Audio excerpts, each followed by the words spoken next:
నమస్తే, welcome to Zindagi media. యుద్ధం అనే కంటే అదొక ఉద్రిక్త పరిస్థితి అనాలి. ఎందుకంటే పూర్తి స్థాయి యుద్ధం అయితే జరగలే ఇండియా పాకిస్తాన్ మధ్యలో.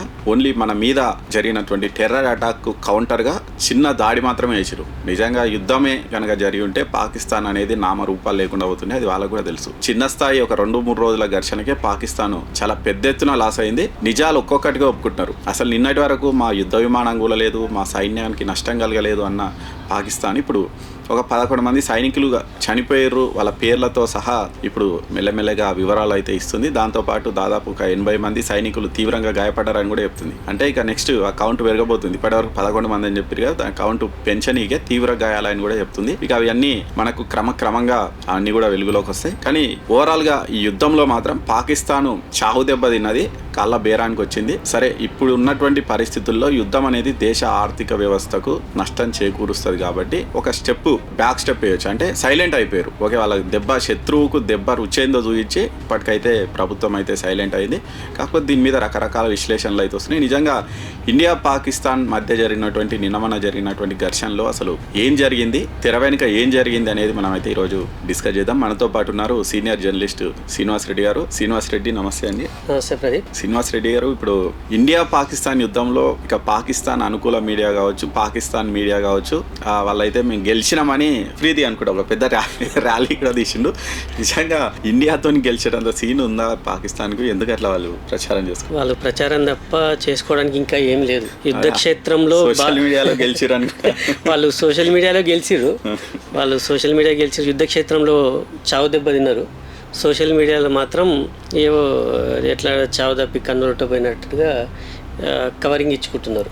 అంటే అంతకంటే ఎక్కువ చేయలేరు వాళ్ళు. ఎందుకంటే ప్రపంచం అంతా చూస్తూ ఉంది ఇండియన్ సైనిక సామర్థ్యం ఎంత గొప్పగా ఉన్నది. మనం కార్గిల్ వార్ తర్వాత కార్గిల్ వార్ కూడా మరీ ఇంత పెద్దగా జరగలేదు. అంటే కార్గిల్ వార్ ఓన్లీ వాళ్ళు మన దగ్గరకు అక్కడ మాత్రమే జరిగింది. ఇది చూసుకుంటే రావల్పిండి 1971 తర్వాత నేవీని, ఆర్మీని, ఎయిర్ ఫోర్స్ ను మూడింటిని ఉపయోగించినటువంటి ఆపరేషన్ ఇది. అంటే ఒక చిన్నపాటి యుద్ధం అని కాదు కానీ ఆ టైప్ లో ఆపరేషన్ తోనే పాకిస్తాన్ చతికిలు పడిపోయింది. వాళ్ళకు భయం అంటే ఏందో, భారత్ తో పెట్టుకుంటే ఏం జరుగుతుందనేది వాళ్ళకు మళ్ళీ తెలిసి వచ్చింది. ప్రపంచమంతా కూడా ఒక రకంగా ఇండియా ఈ రేంజ్ లో ఉందా సైనిక పాఠవం అని చెప్పేసి వాళ్ళు కూడా థింక్ చేసిరు. ఎందుకంటే అమెరికా F-16, చైనా నుంచి పాకిస్తాన్ తీసుకున్నటువంటి J-17 ఇటువంటివన్నీ మన ఎయిర్ ఫోర్స్ మన దాటికి కుప్పకూలిపోయినాయి. దీని వల్ల ఏమైపోయిందంటే మన ఎయిర్ డిఫెన్స్ సిస్టమ్ మీద ఇంత ప్రపంచవ్యాప్తంగా ప్రశంసలు రావటం వాళ్ళు ఆశ్చర్యపోయారు. సైనికుల ప్రదర్శన కానీ మన సైనిక పాఠవం కానీ ఇదంతా ఆశ్చర్యపోయారు. దీనివల్ల అమెరికా ఆయుధాలపై కానీ అమెరికా F-16 మీద ఉన్నటువంటి గొప్ప ఇంతకు మించింది ప్రపంచంలో లేదనుకుంటే అటువంటి దాన్ని కూడా మనం కుప్పగూల్చి పడేసినాం. చైనా నుంచి దిగుమతి చేసుకున్న వాటిని చైనా మాల్ అనేది మళ్ళీ ఒకసారి ప్రూవ్ అయిపోయింది. దీని వల్ల ఏమైపోయిందంటే ఇండియా సైనిక పాఠవం ఎట్లాంటిదంటే ప్రపంచానికి తెలవడంతో పాటు రష్యా శ్రీనివాస్ రెడ్డి గారు ఇక్కడ ఇంకొకటి కూడా నేను యాడ్ చేస్తాను. నిజంగా రష్యా S-400 మనకు చాలా హెల్ప్ చేసింది, దాంట్లో ఎలాంటి డౌట్ లేదు. దాంతోపాటు మనం స్వదేశీయంగా తయారు చేసినటువంటి ఆకాష్ మిసైల్ డిఫెన్స్ సిస్టమ్ కానీ, దాంతోపాటు డ్రోన్ ను నాశనం చేసేటువంటి ఒక సిస్టమ్ కానీ, DRDO డెవలప్ చేసినటువంటి ఆ సిస్టమ్ కానీ చాలా అద్భుతమైన పనితీరు కనిపించిందని కూడా చెప్తున్నారు కదా. వచ్చిన తర్వాత మెయిన్ గా రక్షణ రంగంపై విపరీతంగా ఖర్చు పెట్టిండు. మనం చూస్తున్నాం. అంటే ఒకవైపు దేశంలోని హైవేలను కూడా ఫోర్స్ విమానాల ల్యాండింగ్ కు అనుకూలంగా తయారు చేయడము, దీంతో పాటు సరిహద్దుల్లో మౌలిక సదుపాయాలు విపరీతంగా అంటే 1000 కోట్లు ఖర్చు పెట్టడం అనేది మోడీ వచ్చిన తర్వాతనే స్టార్ట్ అయిపోయింది. ఎందుకంటే మన చుట్టూ ఉన్న వాళ్ళు శత్రువులే మనకు. అటు చైనా ఉంది, ఇటు పాకిస్తాన్ ఉంది, బంగ్లాదేశ్ కూడా అట్లే తయారైంది. ఇటువంటి టైంలో ఏ మాత్రం రాజీ పడకుండా సైనిక వ్యవస్థను, రక్షణ శాఖను ఎంత పగడ్బందీగా అంటే అంత పగడ్బందీగా తయారు చేసిండు. దీనివల్ల ఏమైపోయిందంటే మన సత్తా ఏందో ప్రపంచానికి తెలిసింది. ఇంకోటి అమెరికా, చైనా ఆయుధాల లాబింగ్ వాళ్ళ ఆయుధాలు ఇంతేనా అంటే వీళ్ళు చెప్పుకోవడం ఎక్కువ. అంటే ముఖ్యంగా చైనాకు మాత్రం పెద్ద దెబ్బ అది కోలుకొని దెబ్బ, చైనాకు కోలుకొని దెబ్బ. ఇంకోటి ఈ అమెరికాకు ప్రత్యర్థి అయినటువంటి రష్యా మనకు ఇచ్చినటువంటి S-400 ఎయిర్ డిఫెన్స్ సిస్టమ్ కూడా దీని మీద ఏమైపోయిందంటే ఈ రెండు దేశాల ఆయుధాల కంటే రష్యా మీద ఎక్కువ అనుకోని పబ్లిసిటీ వచ్చింది రష్యాకు. మనం యుద్ధం చేయడం వల్ల అమెరికా చైనా మీద నమ్మకం కోల్పోయినాయి ఆ దేశాలు ఆయుధాల మీద. మన సత్తాయంతో ప్రపంచానికి తెలిసింది. రష్యాకేమో అనుకోని ప్రచారము ఇట్లా రష్యా లాభపడ్డది. దాంతోపాటు మన ఇండియన్ మార్కెట్ కూడా ఫ్యూచర్లో డెవలప్ అయ్యే అవకాశం ఉంది కదా. ఎందుకంటే ఇప్పుడు మనం చూసినాం ఆకాశ్ మిసైల్స్ కావచ్చు, ముఖ్యంగా బ్రహ్మోస్ క్షిపణులు మాత్రం చాలా అద్భుతమైనటువంటి పనితీరు అసలు కనబరిచినాయి. అసలు ఆ ఎయిర్ బేసులు మొత్తం సర్వనాశనంగానికే బ్రహ్మోస్ క్షిపణులే కారణం అని కూడా చెప్తున్నారు కదా. బ్రహ్మోస్ క్షిపణులకు మంచి గిరాకు ఉంది ప్రపంచ చాలా దేశాలు పోటీ పడి కొంటున్నాయి. ఈ లాస్ట్ అంటే మన వాళ్ళు అంతవరకు రాకూడదు అనుకున్నారు. ఎప్పుడైతే వాళ్ళు మన మీద ఈ డ్రోన్ల అటాక్ స్టార్ట్ చేసిన తర్వాత ఢిల్లీ మీద కూడా ఒక క్షిపణిని ప్రయోగించారు. ప్రయోగించిన తర్వాత ఇక ఇట్లయితే కాదని చెప్పేసి డెసిషన్ తీసుకొని బ్రహ్మోస్ మిసైల్స్ ను ప్రయోగించడం. దాంతో అక్కడ ఇంకోటి ఏంటంటే పెద్దగా పబ్లిసిటీ రావట్లేదు. వీళ్ళు కావాలనే మన వాళ్ళు ఇన్ఫర్మేషన్ బయటకి ఇవ్వట్లేదా కానీ పాకిస్తాన్ ఏమో చెప్పుకోలేదు. పాకిస్తాన్ కిరాణా హిల్స్ లోని పాకిస్తాన్ అణ్వాయుధాలు ఉన్నటువంటి ప్రాంతం పైన బ్రహ్మోస్ క్షిపణిని ప్రయోగించడం, అక్కడ వాళ్ళ అణ్వస్త్రాలన్నీ అక్కడ నిల్వ చేస్తారు. అణ్వస్త్రాలు నిల్వ ఉన్న ప్రదేశంలో వీళ్ళు మిసైల్ ప్రయోగిస్తే అక్కడ రేడియో ధార్మికత రేడియేషన్ లీక్ అయిందని చెప్పేసి వార్తలు వస్తున్నాయి. అమెరికా విమానం వచ్చింది, అక్కడ ఏం జరిగిందో అంచనా వేయడానికి, మళ్ళా తర్వాత అణుధార్మికతను కంట్రోల్ చేయడానికి కావాల్సిన బోరాన్ 10 ఉన్నటువంటి అది తీసుకొచ్చిరు అని చెప్పేసి ఇటువంటి వార్తలు వస్తున్నాయి. దీనివల్ల ఏమైపోయిందంటే ఇంకోటి ఏం తెలుసు అంటే పాకిస్తాన్కి సంబంధించినటువంటి అణ్వస్త్రాల మెయింటెనెన్స్ మొత్తం అమెరికా కనుసన్నల్లోనే జరుగుతోందా అన్నటువంటి ఒక అనుమానం ఇప్పుడే బయటకు వస్తుంది. ఎందుకంటే పాకిస్తాన్ అసలే ఉగ్రవాద ప్రభావిత దేశం. అణ్వాయుధాలు ఉగ్రవాదుల చేతికి ఎట్లుంటుందో మనకు తెలుసు. వాళ్ళు ఏది పిచ్చోనికి చేతికి రాయించినట్టే అయిపోతుంది. అటువంటి టైంలో ఇది ఒకటి అణ్వస్త్రాల విషయంలో మాత్రం పాకిస్తాన్కు ఘోరమైనటువంటి నిజానికి ఆ దెబ్బతోనే పాకిస్తాన్ దిగొచ్చింది. ఇమీడియట్ గా సీజ్ ఫైర్ కోసం వేడుకున్నదంట. అసలు కాలబేరానికి వచ్చింది. ఇక్కడ మనోళ్ళకు ఫోన్లు చేయడంతో పాటు అక్కడ అమెరికాను అడుక్కోవడం, నువ్వు తప్ప ఇంకెవరు లేరు అన్నట్టుగా అక్కడ నుంచి నడిపించుకొచ్చింది అన్నట్టుగా. నిజంగా ఆ రోజు అంటే బహుశా 9th 10th ఆ నైట్ ఆ రోజు ఏమైందంటే అసలు బ్రహ్మోస్ క్షిపణులు ప్రయోగించారు. దాదాపు ఒక పాకిస్తాన్కి చెందినటువంటి ఒక 11 ఎయిర్ బేస్లు అనుకుంటా కదా, 11 ఎయిర్ బేస్లు మొత్తం నాశనం అయిపోయాయంట. ముఖ్యంగా ఇస్లామాబాద్ దగ్గర ఉన్నటువంటి ఒక ఎయిర్ బేస్ నాశనం అయిపోయింది. రావల్పిండి దగ్గర ఉన్న ఇంకో ఎయిర్ బేస్ నాశనం అయిపోయింది. ఈ 2 దెబ్బలతోటి పాకిస్తాన్కు ఇక అసలు దిక్కుతోచని పరిస్థితిలో పడ్డది. ఓకే, ఇంకొక 2 రోజులు కనుక యుద్ధం చేస్తే ఇక మా పరిస్థితి ఖతం అని అనుకొని ఇమీడియట్ గా వాళ్ళు కాలబేరానికి వచ్చిరని కూడా చెప్తూ ఉన్నారు. మరి ఇక అవన్నీ కూడా మనకు ఫ్యూచర్ లో బయటపడతాయి. ఎందుకంటే యుద్ధం అయిన చాలా విషయాలు అప్పుడే బయటపడవు. నెమ్మదిగా మనం చూసినాం అసలు పాకిస్తాన్ అసలు సైనికులు చచ్చిపోలేదన్న పాకిస్తాన్ ఈరోజు స్టేట్మెంట్ ఇచ్చారు 11 మంది సైనికులు చచ్చిపోయారని. ఇప్పుడు ఈ రోజు latest statement Rafale fighter jet ని కూల్ చేసినామని చెప్పడము, ఇటువంటి వాళ్ళ అబద్ధాలు చెప్పుకున్నారు. కానీ ఇప్పుడు ఒక్కొక్కటి బయటకు వస్తుంటే వాళ్ళు ఎట్లా చేయాలో అర్థం అవ్వట్లేదు వాళ్ళకు. ఎయిర్ ఫోర్స్ కు చెందిన వాళ్ళు 4-5 చనిపోయారని వాళ్ళు చెప్తున్నారు. అంటే ఎయిర్ ఫోర్స్ కు చెందిన వాళ్ళు ఎట్లా చనిపోతారు? ఫైటర్ జెట్ కూలిపోతేనే చనిపోయే అవకాశం ఉంది. మరి కాబట్టి అవన్నీ కూడా త్వరలో అయితే బయటకు వస్తాయి. నిజంగా అంటే వీళ్ళు ఎవరైతే మన ఇండియన్ గవర్నమెంట్ ఉందో వాళ్ళు చేపట్టింది ఓన్లీ ఆపరేషన్ ఉగ్ర దాడులకు వాళ్ళకు ఒకసారి గట్టి వార్నింగ్ చేయడానికి చేపట్టినటువంటి ఆపరేషన్ వాళ్ళు అదైతే సక్సెస్ఫుల్ చేసింది. నిజంగా దేశం మీదకి యుద్ధానుకోవాలన్న ఉద్దేశం అయితే లేదు. ముందు మన వాళ్ళు చెప్పింది ఏంటంటే ఎక్కడైతే ఉగ్ర స్థావరాలు ఉన్నాయో వాటినే టార్గెట్ చేసుకున్నాం. మనం వాటిని టార్గెట్ చేసుకుంటే పాకిస్తాన్ సైన్యం రంగంలో మన మీద డ్రోన్లు ఎప్పుడైతే ప్రయోగించిందో, మన ఎయిర్ బేస్ల మీద ఎప్పుడైతే ప్రయోగించ స్టార్ట్ చేసిందో అప్పుడు మన వాళ్ళు ఇక తప్పదన్నట్టుగా వాళ్ళ సైనిక స్థావరాలని వాళ్ళు చెప్పుకుంటున్నారు అదంపూర్ ఎయిర్ బేస్ మొత్తం నాశనం చేసినామని. వాళ్ళు ఎవరైతే చెప్పుకుంటారో ఈ రోజు మోడీ చాలా గట్టి సందేశం ఇచ్చింది. ఈ రోజు వెళ్ళిండు అదంపూర్ ఎయిర్ బేస్ కి వెళ్ళి అక్కడ వాళ్ళతో మాట్లాడారు. ఆ ఫొటోస్ అన్ని కూడా బయటకు వస్తున్నాయి. అంటే వాళ్ళు పాకిస్తాన్ మీడియా గానీ వాళ్ళు అక్కడ సోషల్ మీడియా గానీ ఎంత ప్రాపగాండా చేస్తున్నాయి అంటే ఆ శాటిలైట్ ఇమేజెస్ కు ఎడిట్ చేసి ఆ ఎడిట్ చేసిన ఫోటోలను బయటికి తీసుకొచ్చేటువంటి పరిస్థితి అయితే ఉంది. నిజంగా చాలా దారుణమైనటువంటి పరిస్థితిలో ఉంది పాకిస్తాన్. నిజాలు ఇట్లా ఉన్నాయండి నిజానికి. కాకపోతే ఇక్కడ నిజాలు ఇట్లా ఉంటే మన దగ్గర మాత్రం పరిస్థితి వేరే ఉంది. వాళ్ళు అంటే గవర్నమెంట్ ఏదైతే అనుకుందో అది సక్సెస్ఫుల్ గా కంప్లీట్ చేసారు, కానీ దాని మీద కూడా ఇప్పుడు ఎందుకు విమర్శలు వస్తున్నాయి అంటారు? ఆపరేషన్ అనేది టార్గెట్ రీచ్ అయిపోయింది. అవును, ఉగ్ర స్థావరాలు ధ్వంసం అయిపోయింది, పాకిస్తాన్ ఎయిర్ బేస్లను ధ్వంసం చేయడం అయిపోయింది, ఇదంతా అయిపోయింది. అయిపోయిన తర్వాత బ్రేక్ ఇచ్చారు. బ్రేక్ ఇచ్చారు అంటే ఇప్పుడు మనలో ఎట్లా ఉంటుందంటే యుద్ధం చేయలేదనుకోండి, యుద్ధం చేయలేకపోతే నువ్వు యుద్ధం ఏం చేయలేకపోతున్నావు, మోడీకి చేత కాదు, మోడీ భయపడుతున్నాడు పాకిస్తాన్ చూసి అని చెప్పేసి అంటారు. అసలు ఇందిరాగాంధీ చూసిరా 1971లో ఎట్లా చేసి పడితే అమెరికన్ లెక్క చేయలేదు, ఎవరు లెక్క చేయలేదు, పాకిస్తాన్ నిట్ట నీళ్ళలో చీల్చి పడేసింది, 2 దేశాలు చేసి పడేసింది అంటారు. మళ్ళీ ఎప్పుడైతే యుద్ధం స్టార్ట్ చేస్తారో, ఆపరేషన్ సింధూర్ స్టార్ట్ చేయగానే అసలు యుద్ధంలో సామాన్య జనమే ఎక్కువ చచ్చిపోతారు, మనకు ఆర్థికంగా కూడా చాలా నష్టము, ద్వైపాక్షిక చర్చల ద్వారా సమస్యను పరిష్కరించుకోవాలని మళ్ళీ నీతి వాక్యాలు వీళ్ళే చెప్తారు. ఇట్లా జస్ట్ ఏంటంటే మోడీని బదనాం చేయాలి. ఎప్పుడైతే మనం ఆపరేషన్ స్టార్ట్ చేయగానే వీళ్ళు ఏమన్నారు, అన్ని ప్రతిపక్షాలు కానీ కేంద్ర ప్రభుత్వం ఏ నిర్ణయం తీసుకున్నా మేము సపోర్ట్ చేస్తాం అన్నారు. అనగానే ఎప్పుడైతే కాల్పుల విరమణ అని చెప్పేసి బయటికి రాగానే అది అమెరికాకు భయపడింది, మోడీ ట్రంప్ ముందు సాగిలపడ్డాడు అని చెప్పేసి ఇట్లా అంటే ఈ యుద్ధం ఆపరేషన్ జరుగుతున్న టైంలో విమర్శిస్తే పొలిటికల్గా తమకు నష్టం జరుగుతుందన్న భయం ఒకటి ఉంటుంది.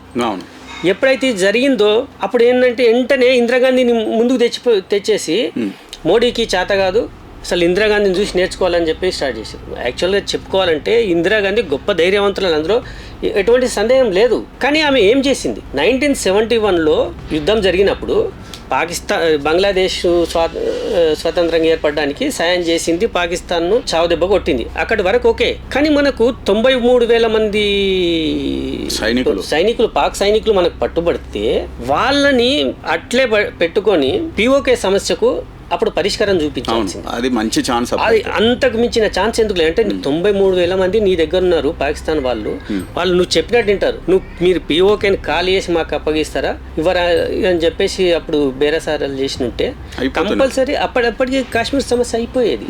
ఇప్పుడు ఇంకేమంటారంటే ట్రంప్ ఎందుకు వచ్చిండు మధ్యలో, 3వ దేశం ఎందుకు వస్తుందని చెప్పేసి అని ఏమో కాశ్మీర్ సమస్యను ప్రపంచానికి తీసుకుపోయి ఐక్యరాజ్య సమితికి అప్పగించిందే నెహ్రూ కదా 1947లో 47-48లో అప్పుడు జరిగినప్పుడు ప్లెబ్సైట్ అని చెప్పేసి 1 అని చెప్పేసి 370 ఆర్టికల్ అని చెప్పేసి ఆ కాశ్మీర్ సమస్యను ఒక సంక్లిష్టం చేసి పడేసింది. దానికి ఈ బాధ్యులు ఎవరంటే నెహ్రూనే.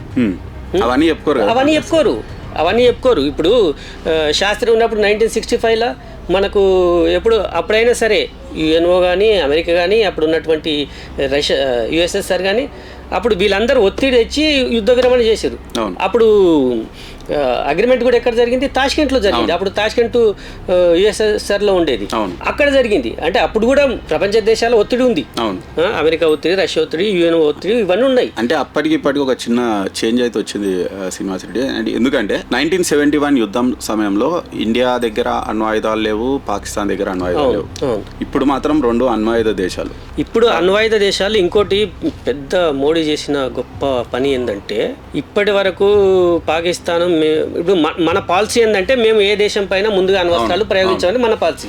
పాకిస్తాన్కి అది లేదు.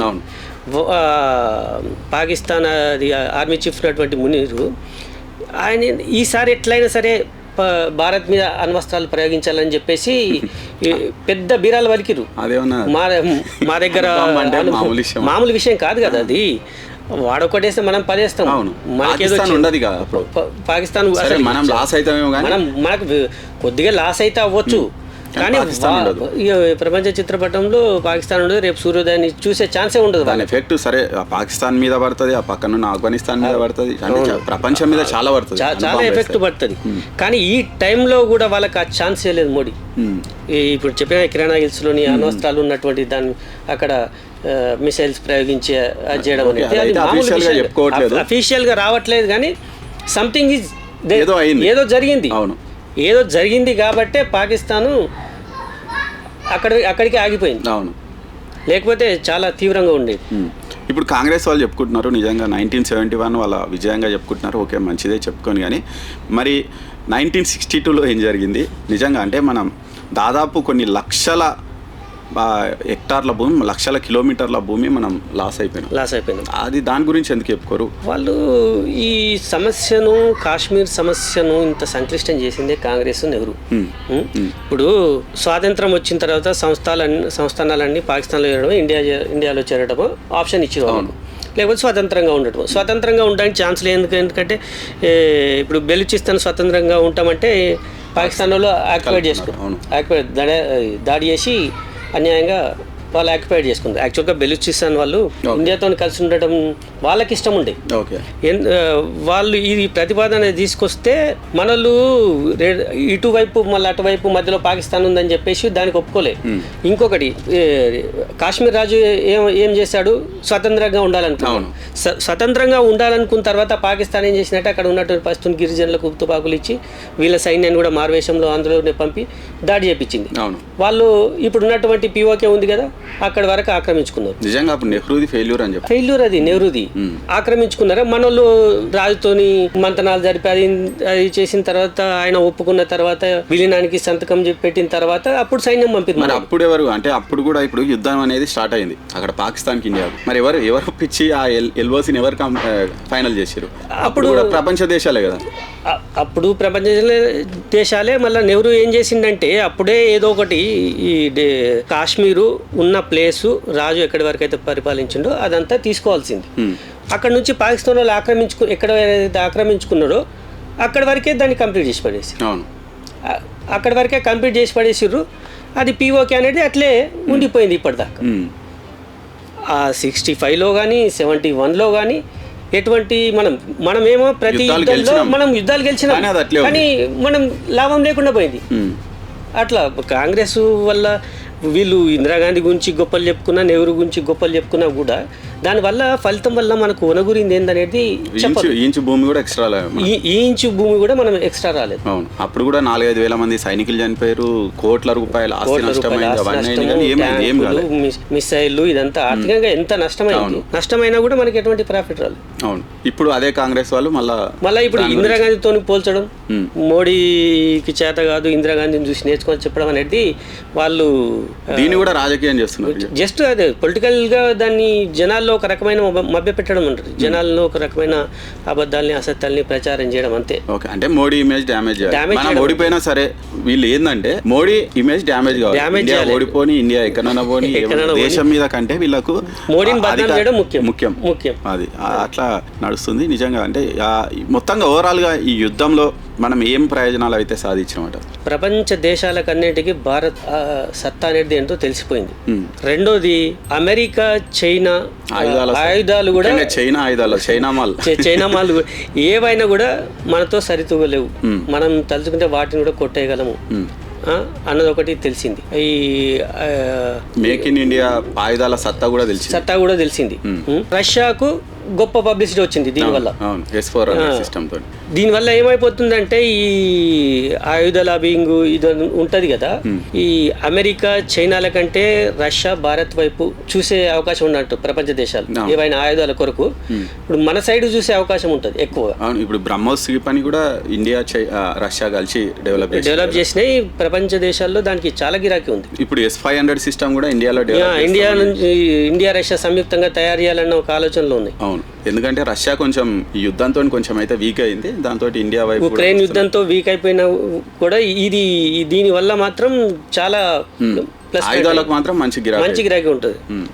అది ఓవరాల్గా అంటే ఈ ఆపరేషన్ తోటి అయితే ఇండియా ఏదైతే సంపూర్ణంగా సాధించింది ఇది ఓన్లీ బ్రేక్ మాత్రమే. ఆల్రెడీ PM మోడీ చెప్పినట్లు ఇది ఓన్లీ బ్రేక్ మాత్రమే. వాళ్ళు మళ్ళీ ఏమన్నా తోక జాడిస్తే ఈసారి కొట్టే దెబ్బ చాలా దారుణంగా ఉంటుందని కూడా ఆల్రెడీ ప్రధాని మోడీ అయితే వార్నింగ్ ఇచ్చారు. దాంతోపాటు ఇప్పుడు ఎవరైతే పాకిస్తాన్లో వాళ్ళు సంబరాలు చేసుకుంటున్నారో గెలిచినాం అని అదంతా ఉట్టి ప్రచారమే. ఎందుకంటే వాళ్ళ కొట్టిన దెబ్బలు మామూలుగా లేవు. మొత్తం ఈపంతా చింతపండు అయింది. కానీ ముందరికెళ్ళి నవ్వుకుంటా మాట్లాడుతున్నారు పాకిస్తాన్ వాళ్ళని కూడా ఆల్రెడీ సోషల్ మీడియాలో కూడా మనకు ట్రోల్స్ అయితే వస్తున్నాయి. సరే, ఓవరాల్గా యుద్ధం అనేది అందరికీ నష్టం. ఎందుకంటే మనం గొప్ప ఆర్థిక వ్యవస్థగా ఎదుగుతున్నటువంటి ఇండియాకు యుద్ధం వల్ల ఖచ్చితంగా లాస్ అనేది ఉంటుంది. దానివల్ల మన పక్క దేశాలు ఎక్కువ లాభపడే అవకాశం ఉంది. కాబట్టి దీనికి బ్రేక్ ఇవ్వడంలో తప్పు లేదు. అదే టైంలో మన భద్రతలో కూడా ఎవరు రాజీ పడాల్సిన అవసరం కూడా లేదు. ప్రస్తుతం అదే పనిలో ఉంది ప్రభుత్వం అని కూడా వాళ్ళు అయితే చెప్తున్నారు. థ్యాంక్ యూ శ్రీనివాస్ రెడ్డి గారు వచ్చి మనకు వాల్యుబుల్ ఇన్ఫర్మేషన్ ఇచ్చినందుకు.